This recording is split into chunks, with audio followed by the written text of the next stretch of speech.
ನಮಗಾಗಿ ಯಾರು ಕಾಯ್ತಾರೋ ಅವರಿಗಾಗಿ ಬದುಕೋಣ, ನಮಗಾಗಿ ಯಾರು ಅಳ್ತಾರೋ ಅವರನ್ನು ನಗಿಸೋಣ, ನಮಗಾಗಿ ಯಾರು ಪ್ರತಿ ಕ್ಷಣ ಹಂಬಲಿಸ್ತಾರೋ ಅವರನ್ನು ಪ್ರೀತಿಸೋಣ ಅಂತ ಹೇಳ್ತಾ ನಾನು ಈ ವಿಡಿಯೋವನ್ನು ಸ್ಟಾರ್ಟ್ ಮಾಡ್ತಾ ಇದ್ದೀನಿ.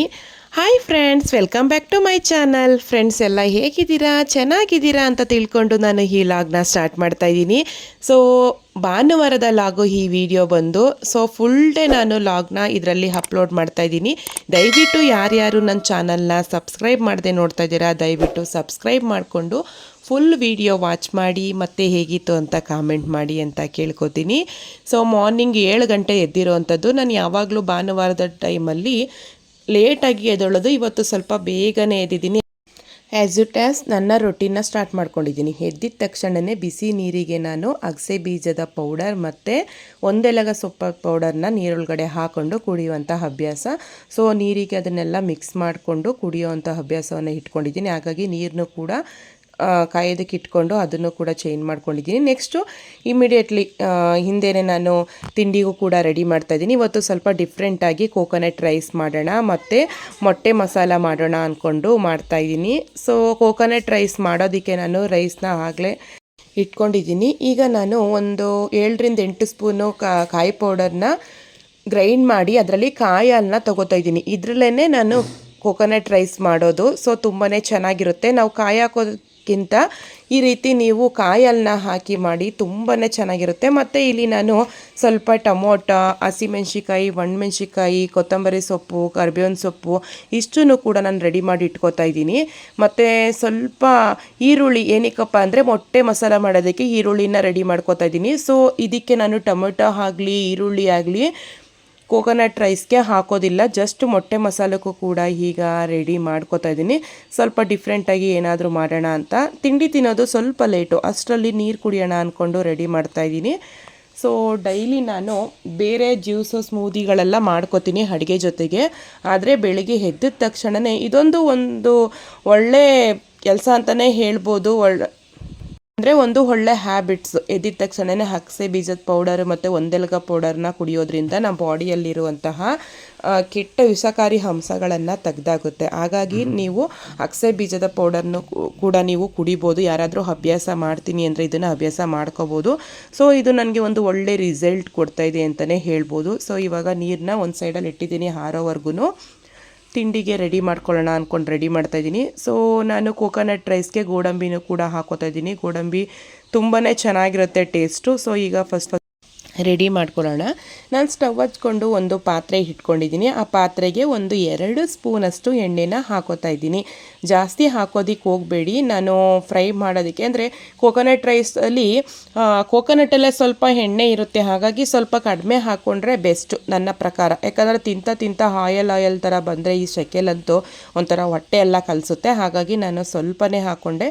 ಮತ್ತು ರೈಸು ಕೂಡ ರೆಡಿ ಮಾಡಿ ಇಟ್ಕೊಂಡಿದ್ದೆ ಅಲ್ವಾ, ಅದನ್ನು ಉದ್ರುದ್ರಾಗಿ ಮಾಡ್ಕೋಬೇಕು. ಸ್ವಲ್ಪ ನೀರನ್ನ ಕಡಿಮೆ ಮಾಡಿಕೊಂಡ್ರೆ ಬೆಸ್ಟು. ಅದು ತೊಪ್ಪೆ ಥರ ಆದರೆ ರೈಸು ಚೆನ್ನಾಗಿರಲ್ಲ. ಹಾಗಾಗಿ ಅನ್ನ ಎಲ್ಲ ಹಾರಕ್ಕೆ ಇಟ್ಕೊಂಡಿದ್ದೀನಿ. ಅದು ಹಾರಿದ್ರೇ ತುಂಬ ಚೆನ್ನಾಗಾಗೋದು. ನಾನು ಕಾದಿರುವಂಥ ಎಣ್ಣೆಗೆ 1 ಚಿಟಿಕೆಯಷ್ಟು ಹಿಂಗನ್ನ ಹಾಕ್ಕೊಂಡೆ. ನೆಕ್ಸ್ಟು ಕಡಲೆ ಬೀಜನ ಹಾಕ್ಕೊಂಡಿದ್ದೀನಿ. ಕಡಲೆ ಬೀಜ ಮತ್ತು ಗೋಡಂಬಿನ ಫ್ರೈ ಮಾಡ್ಕೊತೀನಿ. 1/4 ಸ್ಪೂನಷ್ಟು ಕಡಲೆಬೇಳೆನ ಹಾಕ್ಕೊಂಡೆ. ಇದಿಷ್ಟನ್ನು ಹಾಕ್ಕೊಂಡು ಚೆನ್ನಾಗಿ ಫ್ರೈ ಮಾಡ್ಕೊಳ್ಳೋಣ. ನೀವಿಲ್ಲಿ ನೋಡ್ತಾ ಇರ್ಬೋದು, ಚೆನ್ನಾಗಿ ಫ್ರೈ ಆಗಿದೆ. ನೆಕ್ಸ್ಟು ನಾನು ಇದಕ್ಕೆ ಒಣಮೆಣ್ಸಿಕಾಯಿ 1-2, 3 ಹಸಿಮೆಣ್ಸಿಕಾಯಿ ಅಂದರೆ ಹಣ್ಣಾಗಿರುವಂಥದ್ದು. ನೀವು ಬೇಕಂದರೆ ಗ್ರೀನ್ ಚಿಲ್ಲಿನೂ ಕೂಡ ಹಾಕೋಬೋದು. ಇದಿಷ್ಟನ್ನು ಕೂಡ ಲೋ ಫ್ಲೇಮಲ್ಲಿ ಇಟ್ಕೊಂಡು ಚೆನ್ನಾಗಿ ಫ್ರೈ ಮಾಡ್ಕೋಬೇಕು. ನಂತರ ಇದಕ್ಕೆ 1 ಕಡ್ಡಿ ಕರಿಬೇವಿನ ಸೊಪ್ಪು, ರುಚಿಗೆ ತಕ್ಕಷ್ಟು ಉಪ್ಪು ಈಗಲೇ ಹಾಕ್ಕೊಂಡ್ರೆ ಬೆಸ್ಟು. ಅನ್ನೋದ ಮೇಲೆ ಹಾಕ್ಕೊಂಡ್ರೆ ಅಲ್ಲಲ್ಲಿ ಆಗಾಗೆ ಉಳ್ಕೊಬಿಡುತ್ತೆ. ಹಾಗಾಗಿ ಇದಕ್ಕೆ ಹಾಕ್ಕೊಂಡೆ. 1-2 ಸ್ಪೂನಷ್ಟು ಕಾಯಿ ಪೌಡರ್ ಹಾಕ್ಕೊಂಡೆ. ತಿಂತಾ ಇರಬೇಕಾದ್ರೆ ಕಾಯಿ ಪೌಡರ್ ಪೀಸಸ್ ಸಿಗ್ತಾಯಿದ್ರೆ ತುಂಬಾ ಚೆನ್ನಾಗಿರುತ್ತಲ್ವ. ಅಷ್ಟೂ ಫ್ರೈ ಮಾಡ್ಕೊಂಡು ಇವಾಗ ನಾನು ಕಾಯಿ ಹಾಲನ್ನ ರೆಡಿ ಮಾಡಿ ಇಟ್ಕೊಂಡಿದ್ದೆ ಅಲ್ವಾ, ಅದನ್ನು ಕೂಡ ಹಾಕ್ಕೊಂಡೆ. ಇದು ಸ್ವಲ್ಪ ಡ್ರೈ ಆಗೋವರೆಗೂ ಲೋ ಫ್ಲೇಮಲ್ಲೇ ಇಟ್ಕೊಂಡು ಫ್ರೈ ಮಾಡ್ಕೊಳ್ಳಿ. ಬೇಗನೆ ಡ್ರೈ ಆಗಿಬಿಡುತ್ತೆ ಕಾಯಿ ಹಾಲು. ನೀವು ನೋಡ್ತಿದ್ದಂಗೆ ಅದು ಗಟ್ಟಿ ಬಂದುಬಿಡುತ್ತೆ. ಅಷ್ಟರಲ್ಲಿ ನಾನು ಮೊಟ್ಟೆ ಮಸಾಲ ಮಾಡೋದಕ್ಕೂ ಕೂಡ ರೆಡಿ ಮಾಡ್ತಾಯಿದ್ದೀನಿ. ನೀವಿಲ್ಲಿ ನೋಡ್ತಾ ಇರ್ಬೋದು, ಆಲ್ರೆಡಿ ನಾನು ನೀರು ಕುಡಿಯೋದಕ್ಕೆ ರೆಡಿ ಮಾಡಿ ಇಟ್ಕೊಂಡಿದ್ನಲ್ಲ, ಆಗಲೇ ಒಂದು ಸೈಡು ಒಲೆಯಲ್ಲಿ ನಾನು ಮೊಟ್ಟೆನೂ ಕೂಡ ಬೇಯಿಸೋದಕ್ಕೆ ಇಟ್ಕೊಂಡಿದ್ದೆ. ನೆಕ್ಸ್ಟ್ ಈಗ ಸಿಪ್ಪೆ ಎಲ್ಲ ಬಿಡಿಸಿ ಈಗ ಈ ರೀತಿ 2 ಭಾಗ ಮಾಡಿಕೊಂಡು ಅದ್ರ ಮೇಲೆ ಸಣ್ಣಕ್ಕೆ ಚಾಪ್ ಮಾಡ್ಕೊಂಡಿರುವಂಥ ಈರುಳ್ಳಿನೂ ಕೂಡ ಮಿಕ್ಸ್ ಮಾಡ್ಕೋತಾ ಇದ್ದೀನಿ. ನೆಕ್ಸ್ಟು ಟೊಮೊಟೊ ಪೀಸ್ ಮಾಡಿ ಇಟ್ಕೊಂಡಿದ್ದೆ ಅಲ್ವಾ, ಟೊಮೊಟೊನು ಕೂಡ ಮಿಕ್ಸ್ ಮಾಡ್ಕೋತಾ ಇದ್ದೀನಿ. ನೆಕ್ಸ್ಟು ನಂತರ ಕೊತ್ತಂಬರಿ ಸೊಪ್ಪು, ಸೊ ತುಂಬಾ ಚೆನ್ನಾಗಿರುತ್ತೆ. ಇದರ ಮೇಲೆ ಲಾಸ್ಟಲ್ಲಿ ಕೊತ್ತಂಬರಿ ಸೊಪ್ಪು ಹಾಕೊಳ್ಳೋಣ. ನೆಕ್ಸ್ಟು ರುಚಿಗೆ ತಕ್ಕಷ್ಟು ಉಪ್ಪು ಸ್ವಲ್ಪನೇ ಹಾಕೊಳ್ಳಿ, ಉಪ್ಪಾಗ್ಬಿಟ್ರೆ ಚೆನ್ನಾಗಿರಲ್ಲ. ಮತ್ತು ಪೆಪ್ಪರ್ ಪೌಡರ್ನ ಮಿಕ್ಸ್ ಮಾಡ್ಕೊತಾ ಇದ್ದೀನಿ. ಸೊ ಹಳ್ಳಿಗಳಲ್ಲಿ ನೆನಪಿರ್ಬೋದು, ಬೇಯಿಸಿರೋ ಮೊಟ್ಟೆನ ಮಾರ್ತಾರೆ, ದಾರದಲ್ಲಿ ಈ ರೀತಿ ಕಟ್ ಮಾಡಿಬಿಟ್ಟು ಪೆಪ್ಪರ್ ಪೌಡರ್ ಮತ್ತು ಉಪ್ಪನ್ನ ಹಾಕಿ ಕೊಡ್ತಾರೆ. ಸೊ ತುಂಬಾ ಚೆನ್ನಾಗಿರುತ್ತಲ್ವ. ಈ ರೀತಿ ಏನಾದರೂ ಸಿಂಪಲ್ ತಿಂಡಿ ಮಾಡಿಕೊಂಡ್ರೆ ಸೈಡ್ಗೆ ಈ ರೀತಿ ಮೊಟ್ಟೆ ಮಸಾಲೆನ ಮಾಡ್ಕೊಳ್ಳಿ, ಸಖತ್ತಾಗಿರುತ್ತೆ. ಸೊ ಇವಾಗ ಮೊಟ್ಟೆ ಮಸಾಲ ಅಂತೂ ರೆಡಿ ಆಯಿತು. ನೆಕ್ಸ್ಟ್ ಇವಾಗ ನಾನು ಕಾಯಿ ರೈಸ್ದು ಅದು ಸ್ವಲ್ಪ ಗಟ್ಟಿ ಬಂತು, ಅದು ಕಾಯಿ ಹಾಲು, ಅದಕ್ಕೆ ನಾನು ರೈಸ್ ಮಾಡಿ ಇಟ್ಕೊಂಡಿದ್ದೆ ಅಲ್ವಾ, ಅದನ್ನು ಹಾಕಿ ಮಿಕ್ಸ್ ಮಾಡಿಕೊಂಡೆ. ಸೊ ಕಾಯಿ ರೈಸ್ ಅಂತೂ ತುಂಬಾ ಈಸಿ. ನಿಮ್ಮ ಮನೇಲಿ ಏನಾದರೂ ತುಂಬ ಕೆಲಸ ಇದೆ ಅಂತ ಅಂದ್ಕೊಂಡಾಗ ಈ ರೀತಿ ರೈಸ್ನ ಮಾಡ್ಕೋಬೋದು. ಕಾಯಿ ತುಂಬ ಉಳ್ಕೊಂಡಿದೆ ಅಂದಾಗ್ಲೂ ಈ ರೀತಿ ಮಾಡಿ ಕಾಯಿನ ನಾವು ಬೇಗನೆ ಖಾಲಿ ಮಾಡ್ಬೋದು. ಕಾಯಲ್ಲಿ ಪ್ರೋಟೀನ್ ವಿಟಮಿನ್ ಇರೋದ್ರಿಂದ ಕಾಯಿನೂ ಕೂಡ ನಮ್ಮ ಬಾಡಿಗೆ ತುಂಬಾ ಅವಶ್ಯಕತೆ. ಸೊ ನೀವು ಇಲ್ಲಿ ನೋಡ್ತಾ ಇರ್ಬೋದು ಕಾಯಿ ರೈಸು, ಮೊಟ್ಟೆ ಮಸಾಲ ಜೊತೆಗೆ ಸೌತೆಕಾಯಿ. ಸೊ ತುಂಬಾ ಚೆನ್ನಾಗಿರುತ್ತೆ. ಬೆಳಗ್ಗೆ ಟಿಫನ್ಗೆ ನಾನು ಯಾವುದೇ ರೀತಿ ಸ್ಮೂದಿನ ಮಾಡ್ಕೊಂಡಿಲ್ಲ, ಯಾಕಂದರೆ ಬೆಳಿಗ್ಗೆ ನಾನು ಬಿಸಿ ನೀರು ಕುಡಿತೀವಲ್ವ ಅದೇ ಸಾಕಾಗಿತ್ತು. ಟಿಫನ್ಗೆ ಮೊಟ್ಟೆ ಬೇರೆ ಇದೆ, ಸೊ ಅಷ್ಟೇ ಸಾಕು ಅಂತೇಳಿ ಟಿಫನ್ ತಿಂತಾಯಿದ್ದೀವಿ. ಈಗ ನಮ್ಮನೇಲಿ 2 ಮಕ್ಕಳು ಕೂಡ ಇಲ್ಲ, ಸ್ವಲ್ಪ ಬೇಜಾರು. ಈ ಥರ ವೆರೈಟಿ ತಿಂಡಿಗಳನ್ನ ಮಾಡಿದಾಗ ಯದುವೀರ್ ತುಂಬ ಇಷ್ಟಪಟ್ಟು ತಿಂತಾರೆ. ಆದರೆ ಸಮ್ಮರ್ ಹಾಲಿಡೇಸ್ ಇರೋದ್ರಿಂದ ಮಕ್ಕಳನ್ನ ಅಜ್ಜಿಯವರು ಕಳಿಸ್ಬೇಕಲ್ವ, ಹೋಗಿದ್ದಾನೆ ಅವನು, ಬಂದಮೇಲೆ ಒಂದು ಸಾರಿ ಮಾಡ್ಕೊಳ್ಳೋಣ ಅಂತ ಅಂದ್ಕೊಂಡಿದ್ದೀನಿ. ಸೊ ತಿಂಡಿ ಅಂತೂ ಅದ್ಭುತವಾಗಿತ್ತು. ನೀವು ಕೂಡ ನಿಮ್ಮ ಮನೇಲಿ ಈ ರೀತಿ ಟ್ರೈ ಮಾಡ್ಬೋದು. ಈಗ ಅಂದರೆ ಪೂಜೆ ಎಲ್ಲ ಈ ಟೈಮಲ್ಲಿ ಹಬ್ಬ ಅಲ್ವಾ, ಕಾಯಿಗಳೆಲ್ಲ ಉಳ್ಕೊಬಿಡುತ್ತೆ ಈ ರೀತಿ ಮಾಡಿ. ಸೊ ತುಂಬಾ ಚೆನ್ನಾಗಿರುತ್ತೆ. ಟಿಫನ್ ಎಲ್ಲ ಮುಗೀತು. ಟಿಫನ್ ಎಲ್ಲ ಮುಗಿದ ತಕ್ಷಣವೇ ಮನೆ ಕೆಲಸ ಎಲ್ಲ ಮಾಡ್ಕೊಂಡು ಇವಾಗ ಲಂಚಿಗೆ ಪ್ರಿಪೇರ್ ಮಾಡ್ತಾಯಿದ್ದೀನಿ. ಲಂಚಿಗೆ ಪ್ರಿಪೇರ್ ಮಾಡೋದಕ್ಕಿಂತ ಮುಂಚಿತವಾಗಿ ಜ್ಯೂಸ್ಗೆ ರೆಡಿ ಮಾಡಿ ಇಟ್ಬಿಡೋಣ ಅಂಥೇಳಿ ನಮ್ಮ ಮನೇಲಿ ಬೇಲ್ದಣ್ಣಿತ್ತು, ಅದನ್ನೇ ಜ್ಯೂಸ್ ಮಾಡೋಣ ಅಂದ್ಕೊಂಡು ರೆಡಿ ಮಾಡ್ತಾಯಿದ್ದೀನಿ. ಸ್ವಲ್ಪ ಡಿಫ್ರೆಂಟಾಗಿ ಮಾಡೋಣ ಅಂಥೇಳಿ ಇದು ಓಲ್ಡ್ ಮಾಡಿಬಿಟ್ಟು ಇವಾಗ ಇದರಲ್ಲಿ ಹುಳು ಇರುತ್ತೆ, ನೀಟಾಗಿ ನೋಡಿ ನೀವು ಬಿಡಿಸ್ಕೊಳ್ಳಿ. ನಂತರ ಡೈರೆಕ್ಟ್ ಇದ್ರ ಮೇಲೆ ಬೆಲ್ಲ ಹಾಕಿ ನೀರನ್ನು ಹಾಕಿ ಒಂದು 1/2 ಅವರು ನೆನೆಯೋದಕ್ಕೆ ಬಿಟ್ಬಿಡ್ತೀನಿ. ಆಗ ಬೀಜಗಳ ಮೇಲಿರುವಂತಹ ಬೆಲ್ದಣ್ಣದು ಅದೆಲ್ಲ ಚೆನ್ನಾಗಿ ಬಿಟ್ಟು ಬರುತ್ತೆ ನೀರು ಜೊತೆಗೆ. ಸೊ ಜ್ಯೂಸ್ ಅಂತೂ ಅದ್ಭುತವಾಗುತ್ತೆ. ಇದನ್ನು ಒಂದು ಸೈಡ್ಗೆ ಎತ್ತಿಟ್ಬಿಡೋಣ. ಈ ರೀತಿ ಮಿಕ್ಸ್ ಮಾಡ್ಕೊಳ್ಳಿ ಚೆನ್ನಾಗಿ. ಬೆಲ್ದಣ್ಣು ಮತ್ತು ಬೆಲ್ಲ 2 ಬೆರಿಬೇಕು, ಆ ರೀತಿ ನೆನೆಯೋದಕ್ಕೆ ಬಿಟ್ಬಿಡೋಣ. ನಂತರ ಇವಾಗ ನಾನು ಮಧ್ಯಾಹ್ನ ಲಂಚಿಗೆ ರೆಡಿ ಮಾಡ್ತಾಯಿದ್ದೀನಿ. ಈಗ ಸೆಕೆ ಆಗಿರೋದ್ರಿಂದ ಜಾಸ್ತಿ ರೈಸು ತಿನ್ನೋದಕ್ಕಾಗಲ್ಲ, ಹೊಟ್ಟೆ ತುಂಬ್ದಂಗೆ ಅನ್ನಿಸ್ತಾ ಇರುತ್ತೆ, ತುಂಬ ಸೆಕೆ ಆಗ್ತಾ ಇರುತ್ತಲ್ವ. ಹಾಗಾಗಿ ನಾನು ಜಸ್ಟ್ ಸಿಂಪಲ್ಲಾಗಿ ರಾಗಿ ರೊಟ್ಟಿ ಮತ್ತು ಸಿಂಪಲ್ಲಾಗಿ ನಾನು ಟಮರೆಂಟ್ ಚಿಕನ್ ಮಾಡೋಣ ಅಂತ ಅಂದ್ಕೊಂಡಿದ್ದೀನಿ. ಟಮರೆಂಟ್ ಅಂದರೆ ಹುಣಸೆ ಹಣ್ಣಿನ ಚಿಕನ್ನು. ಸೊ ಹುಣಸೆ ಹಣ್ಣು ಹಾಕ್ತಾರ ಚಿಕನ್ಗೆ ಅಂತ ನೀವು ಯೋಚನೆ ಮಾಡ್ತಾ ಇರ್ಬೋದು. ಹೌದು, ಸೊ ತುಂಬಾ ಚೆನ್ನಾಗಿರುತ್ತೆ. ನೀವು ಕೂಡ ನಿಮ್ಮ ಮನೇಲಿ ಟ್ರೈ ಮಾಡ್ಬೋದು. ಮೊದಲು ನಾನು ರೊಟ್ಟಿಗೆಲ್ಲ ಮಿಕ್ಸ್ ಮಾಡಿ ಇಟ್ಕೋತಾ ಇದ್ದೀನಿ. ರೊಟ್ಟಿನ ಒಂದು ಶೀಟ್ ಮೇಲೆ ತಟ್ಟಿ ಹಾಕ್ತಾರಲ್ಲ, ಆ ರೀತಿ ರೊಟ್ಟಿ ನಮ್ಮ ಸೈಡ್ ಮಾಡಲ್ಲ, ಬಳಿಯೋ ರೊಟ್ಟಿ. ಇದಕ್ಕೆ ಸ್ವಲ್ಪ ರಾಗಿ ಹಿಟ್ಟು ಸ್ವಲ್ಪ ಚೆನ್ನಾಗಿ ಅದು ಒಂದು ಕಡೆ ಹಿಟ್ಟಿಟ್ಟು ಥರ ಉಳ್ಕೋಬಾರ್ದು ಅಂತೇಳಿ ಸ್ವಲ್ಪ ಗೋಧಿ ಹಿಟ್ಟನ್ನ ಮಿಕ್ಸ್ ಮಾಡ್ಕೋತಾ ಇದ್ದೀನಿ. ಇದನ್ನು ಸ್ವಲ್ಪ ರುಚಿಗೆ ತಕ್ಕಷ್ಟು ಉಪ್ಪು ಹಾಕ್ಕೊಂಡು ಈ ರೀತಿ ಚೆನ್ನಾಗಿ ಮಿಕ್ಸ್ ಮಾಡ್ಕೊಳ್ಳಿ.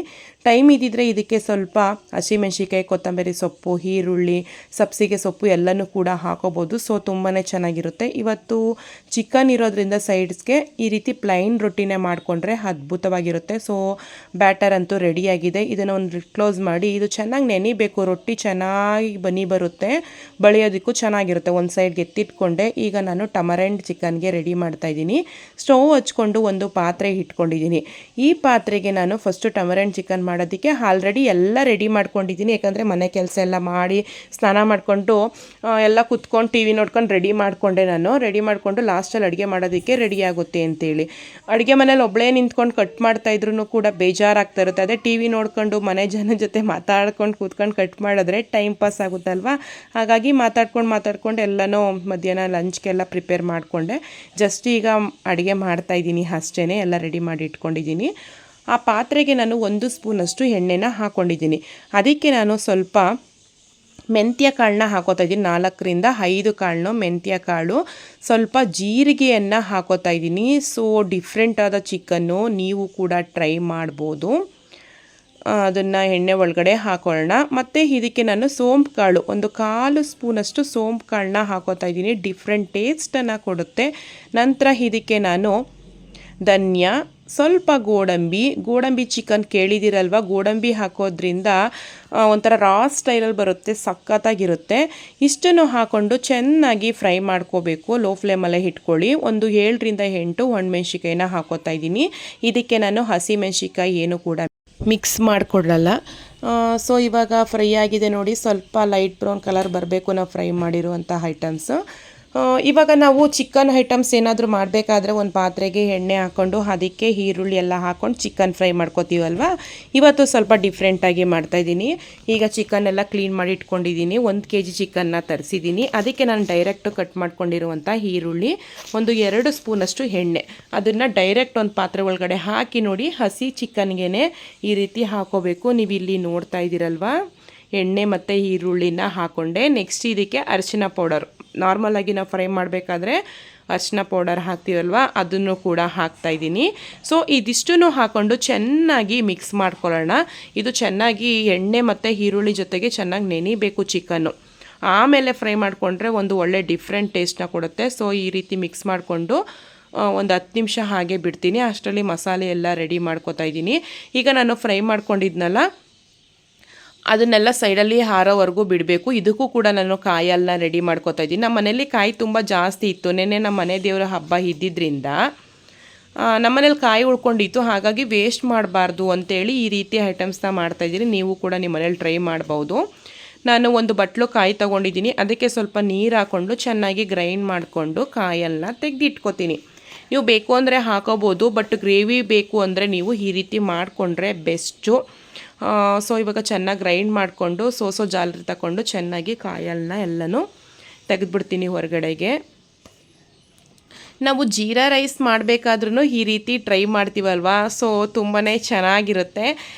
ನೀವು ಯೋಚನೆ ಮಾಡ್ತಾ ಇರ್ಬೋದು, ಹುಣ್ಸೆಹಣ್ಣು ಚಿಕನ್ ಹೆಂಗಪ್ಪ ಮಾಡ್ತಾರೆ ಅಂತ. ನೀವಿಲ್ಲಿ ನೋಡ್ತಾ ಇರ್ಬೋದು, ನಾನು ಟೊಮೊಟೊ ಒಂದೂ ಕೂಡ ನಾನು ಮಿಕ್ಸ್ ಮಾಡಿಲ್ಲ, ಅಂದರೆ ಸೇರಿಸಿಲ್ಲ ಅಡುಗೆ ಜೊತೆಗೆ. ಜಸ್ಟ್ ಈ ಹುಣಸೆಹಣ್ಣ ಹಾಕಿ ಮಾಡುವಂಥ ಅಡುಗೆ. ಸೊ ತುಂಬಾ ಚೆನ್ನಾಗಿರುತ್ತೆ. ಈಗ ಕಾಯಲ್ಲೆಲ್ಲ ತೆಗ್ದಾಯಿತು. ಈಗ ನಾನು ಫ್ರೈ ಮಾಡ್ಕೊಂಡಿದ್ನಲ್ಲ ಎಣ್ಣೆಲಿ, ಅದನ್ನು ಕೂಡ ಮಿಕ್ಸಿ ಜಾರ್ಗೆ ಹಾಕ್ತಾಯಿದ್ದೀನಿ.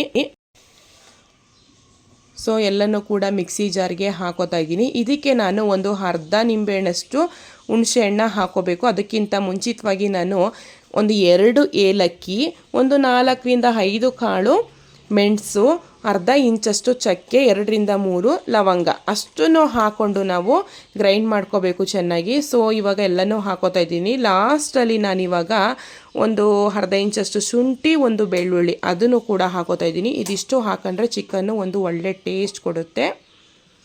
ಸೊ ಎಲ್ಲ ರೆಡಿ ಆಯಿತು, ಗ್ರೈಂಡ್ ಮಾಡ್ಕೊಳ್ಳೋದಷ್ಟೇ ಬಾಕಿ. ಇವಾಗ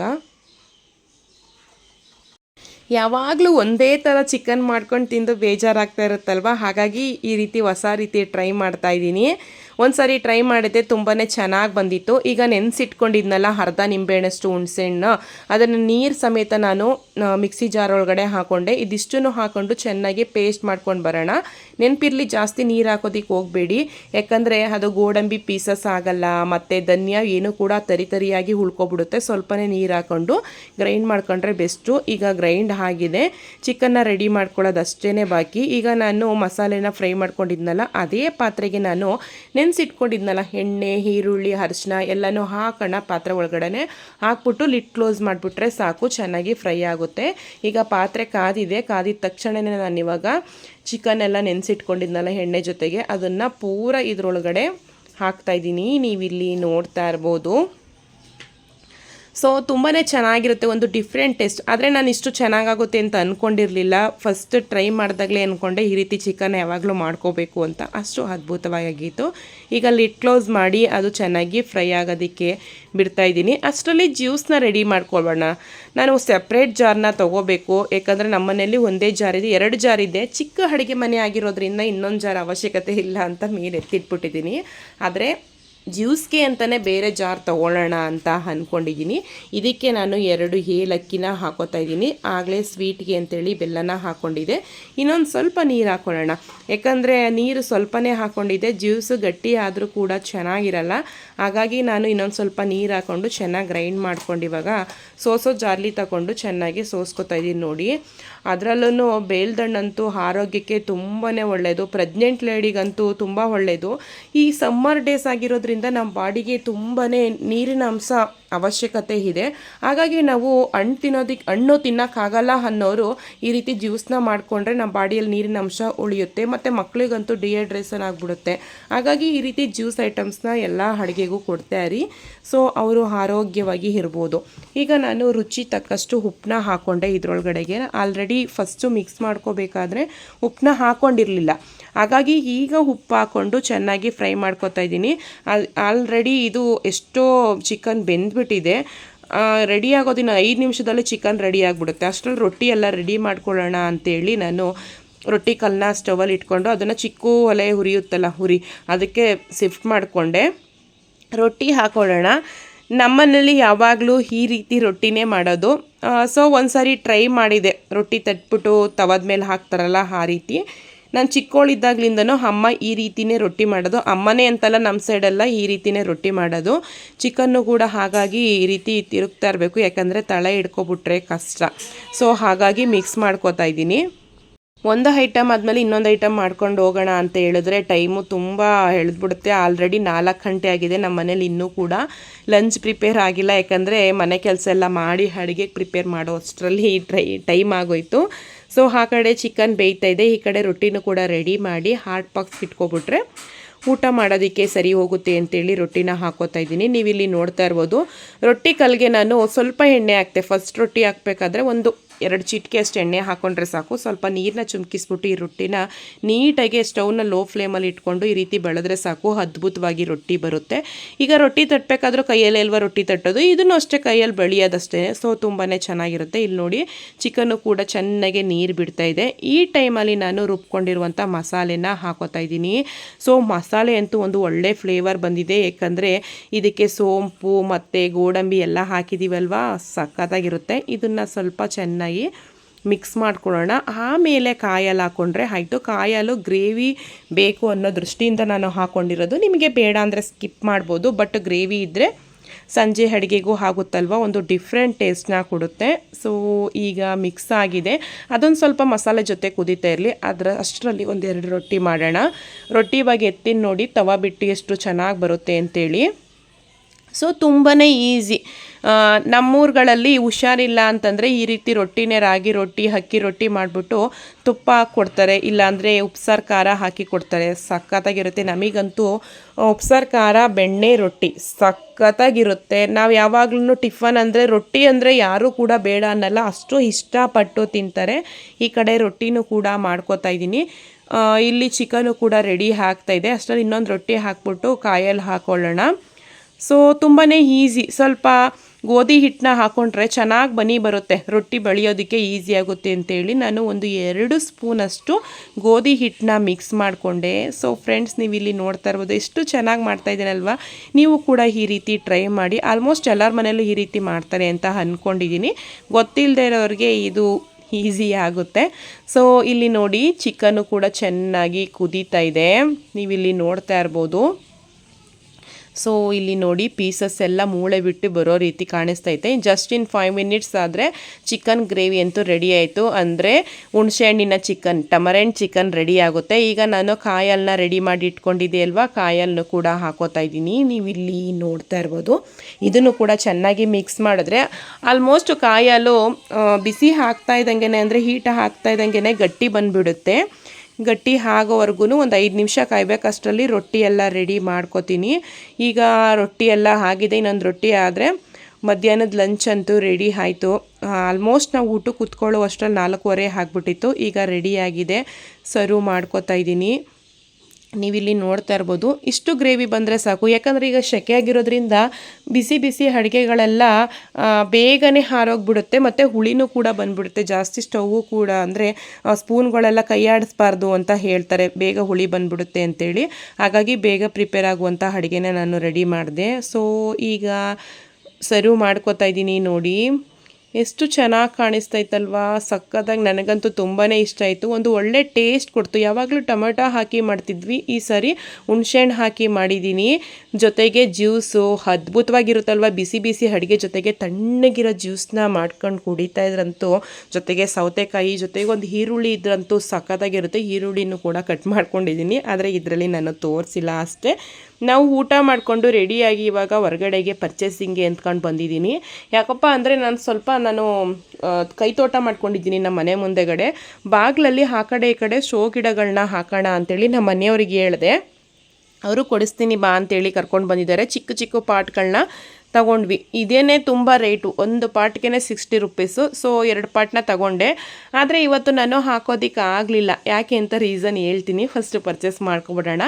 ನೆಕ್ಸ್ಟು ನಾನು ಯಾವುದೇ ಒಂದು ಬ್ಯಾಂಗಲ್ ಸ್ಟೋರ್ಗೆ ಬಂದರೆ ಫಸ್ಟು ಸ್ಟಿಕ್ಕರು, ಬಳೆ ಮಿಸ್ ಇಲ್ದಂಗೆ ತೊಗೊಂಡೋಗೋದು ಒಂದು ಅಭ್ಯಾಸ. ಸೊ ಹಾಗಾಗಿ 1 ಡಜನ್ ಬಳೆ ತಗೊಳ್ಳೋಣ ಅಂದ್ಕೊಂಡು ನೋಡ್ತಾ ಇದ್ದೀನಿ. 1 ಡಜನ್ ಬಳೆ ತೊಗೊಂಡೆ. ಮತ್ತು ಆ್ಯಸಿಡ್ ಖಾಲಿ ಆಗಿಬಿಟ್ಟಿತ್ತು.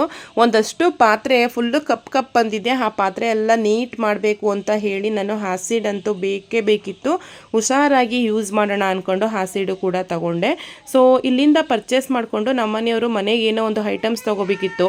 ನಾನು ಅಡುಗೆ ಮನೆ ವಿಂಡೋಗೆ LED ಲೈಟ್ನ ಫಿಕ್ಸ್ ಮಾಡಿದ್ದೆ ಅಲ್ವಾ, ಅದು ಡಬಲ್ ಟಿಕ್ ಟೇಪು ಅಂಟ್ತಾನೇ ಇರಲಿಲ್ಲ. ಸೊ ಹಾಗಾಗಿ ನಾನು ಮೀಶೋದಲ್ಲಿ ಆರ್ಡ್ರ್ ಮಾಡಿದ್ದೆ ಡಬಲ್ ಟಿಕ್ ಟೇಪ್ನ, ಅದು ಇನ್ನೂ ಬಂದಿರಲಿಲ್ಲ. ಸೊ ಹಾಗಾಗಿ ನಮ್ಮ ಮನೆಯವರು ಬೇರೆ ಎಲೆಕ್ಟ್ರಿಕ್ ಅಂಗಡಿಗಳಲ್ಲಿ ನೋಡೋಣ, ಅಲ್ಲಿ ಸಿಕ್ಕಿದ್ರೆ ತಗೊಳ್ಳೋಣ ಅಂದ್ಕೊಂಡು ಹೇಳಿ ಒಂದು 4-5 ಅಂಗಡಿನ ತಿರುಗಿಸಿದ್ರು. ಬಟ್ ಯಾವ ಅಂಗಡಿಲೂ ಸಿಗಲಿಲ್ಲ. ಬೇಜಾರಾಯಿತು. ಸೊ ಬಂದಮೇಲೆ ನೋಡೋಣ ಅಂದ್ಕೊಂಡು ಬಂದ್ವಿ. ಆದರೆ ಮನೆಗೆ ಬಂದ ತಕ್ಷಣವೇ ಫೋನ್ ಮಾಡಿದ್ರು, ನಿಮ್ಮದು ಐಟಮ್ಸ್ ಬಂದಿದೆ ಅಂತೇಳಿ. ಸೊ ನಮ್ಮ ಮನೆಯವ್ರು ಈಸ್ಕೊಂಡು ಬಂದರು. ಫೈನಲಿ ತುಂಬಾ ಖುಷಿ ಆಯಿತು. ಯಾಕಂದರೆ ಅದು ನೋಡಿದ್ರೆ ಮಾಮೂಲಿ ಟೇಪ್ ಥರನೇ ಕಾಣಿಸ್ತಿತ್ತು, ಬಟ್ ಅಂಟಿಸ್ದಾಗಲೇ ಗೊತ್ತಾಗಿತ್ತು ಅಷ್ಟು ಚೆನ್ನಾಗಿ ಹಿಡಿಯುತ್ತೆ ಅಂತೇಳಿ. ಸೊ ಇದರ ಲಿಂಕ್ನೂ ಕೂಡ ನಾನು ಡಿಸ್ಕ್ರಿಪ್ಷನಲ್ಲಿ ಹಾಕ್ತೀನಿ, ನೀವು ಬೇಕು ಅಂದರೆ ಪರ್ಚೇಸ್ ಮಾಡ್ಬೋದು. ಅದನ್ನು ನಾವು ಬಂದ ತಕ್ಷಣವೇ ಅಡುಗೆ ಮನೆಗೆ ಅದನ್ನೆಲ್ಲ ಫಿಕ್ಸ್ ಮಾಡಿದ್ವಿ. ಸೊ ಒಂದು ನೀಟಾಗಿ ಬಂತು ಅಂತಲೇ ಹೇಳ್ಬೋದು. ಸಂಜೆ ನಾನು ಚಪಾತಿಗೆ ರೆಡಿ ಮಾಡ್ತಾಯಿದ್ದೀನಿ, ಅದೇ ಗ್ರೇವಿಗೆ. ಸೊ ನೀವು ಇಲ್ಲಿ ನೋಡ್ತಾ ಇರ್ಬೋದು, LED ಲೈಟ್ಗೆ ಚೆನ್ನಾಗಿ ಫಿಕ್ಸ್ ಮಾಡಿದ್ದೀವಿ. ನೋಡಿ, ಮೊದಲು ಎಲ್ಲ ಹಾಗೆ ಹೀಗೆ ಕಾಣಿಸ್ತಿತ್ತು, ಆಚೆ ಈಚೆ ಎಲ್ಲ. ಈಗ ನೀಟಾಗಿ ಎಲ್ಲ ಫಿಕ್ಸ್ ಮಾಡಿದ್ದೀವಿ. ನೋಡಿ ಎಷ್ಟು ಚೆನ್ನಾಗಿ ಕಾಣಿಸ್ತೈತಲ್ವ. ನಾನು ಸಂಜೆಗೆ ಅಂತೇಳಿ ನಮ್ಮ ಮನೇಲಿ ಹಿರಳಿಕಾಯಿ ಇತ್ತು, ಹಿರಳಿಕಾಯಿ ಜ್ಯೂಸ್ ಮಾಡ್ಕೊಳ್ಳೋಣ ಸಂಜೆ ಅಡುಗೆ ಜೊತೆಗೆ. ಚಪಾತಿ 2 ಚಪಾತಿ ಮಾಡ್ಕೊಳ್ಳೋಣ ಅಂದ್ಕೊಂಡು ಮಾಡ್ತಾಯಿದ್ದೀನಿ. ಸೊ ಇವತ್ತು ಬೆಳಿಗ್ಗೆನೇ ರೈಸ್ ಮಾಡಿರೋದ್ರಿಂದ ಮಧ್ಯಾಹ್ನ ಮತ್ತು ಸಂಜೆ ಚಪಾತಿ ಮತ್ತು ರೊಟ್ಟಿನ ಮಾಡ್ಕೊಂಡ್ವಿ. ಇಬ್ಬರೇ ಇರೋದ್ರಿಂದ 2 ರೊಟ್ಟಿ ತಿನ್ಕೊಂಡ್ರಾಯ್ತು. ಸೆಕೆ ಅಲ್ವಾ, ಜಾಸ್ತಿ ಊಟ ಮಾಡೋದಕ್ಕೂ ಆಗಲ್ಲ. ಸೊ ಹಾಗಾಗಿ ಇಬ್ರಿಗೂ 2 ರೊಟ್ಟಿ ಬರೋ ಹಾಗೆ ಚಪಾತಿ ಹಿಟ್ಟನ್ನ ರೆಡಿ ಮಾಡ್ಕೊತಾ ಇದ್ದೀನಿ. ಚಪಾತಿಗೆ ನಾನು ಬೀಟ್ರೋಟ್ ಏನಾದರೂ ಮಿಕ್ಸ್ ಮಾಡೋಣ ಅಂತ ಅಂದ್ಕೊಂಡೆ, ಬಟ್ ಟೈಮ್ ಇರಲಿಲ್ಲ. ನಾವು ಈ ಲೈಟ್ಸ್ ಎಲ್ಲ ಫಿಕ್ಸ್ ಮಾಡಿಸೋಷ್ಟರಲ್ಲೇ 8:15 ಆಗಿಬಿಟ್ಟಿತ್ತು. ಸೊ ಹಾಗಾಗಿ ನಾನು ಬೇಗನೆ ಜಸ್ಟ್ ಪ್ಲೈನ್ ಚಪಾತಿನೇ ಮಾಡಿಕೊಂಡೆ. ಗ್ರೇವಿ ಇತ್ತಲ್ಲ, ಅದಕ್ಕೆ ತುಂಬಾ ಚೆನ್ನಾಗಿರುತ್ತೆ ಅಂತ ಹೇಳಿ.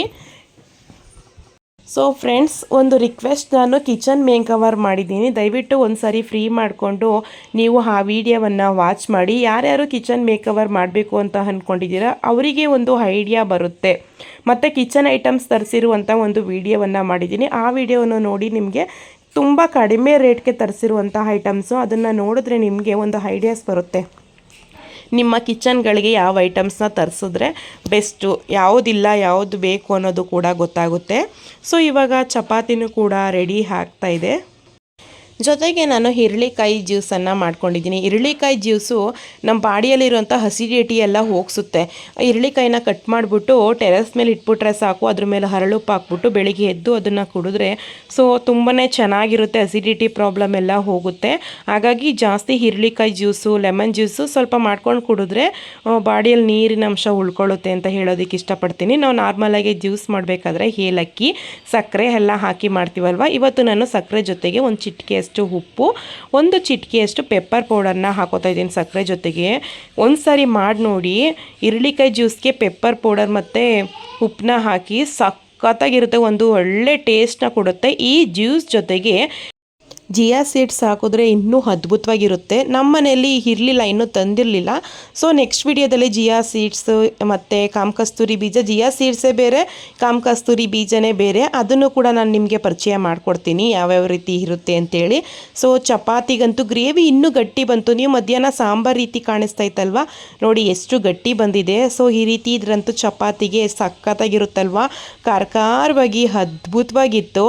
ಸೊ ಇವಾಗ ನಾನು ಚಪಾತಿ ಜೊತೆಗೆ ಗ್ರೇವಿ ಮತ್ತು ಹಿರಳಿಕಾಯಿ ಜ್ಯೂಸ್ ನೀವು ರೆಡಿ ಆಗಿದೆ. ಓಕೆ ಫ್ರೆಂಡ್ಸ್, ಇವಾಗ ನಾನು ಈ ವಿಡಿಯೋವನ್ನು ಎಂಡ್ ಮಾಡ್ತಾ ಇದ್ದೀನಿ. ಈ ವಿಡಿಯೋ ಇಷ್ಟ ಆಗಿದ್ದರೆ ದಯವಿಟ್ಟು ಹೇಗಿತ್ತು ಅಂತ ಕಾಮೆಂಟ್ ಮಾಡಿ.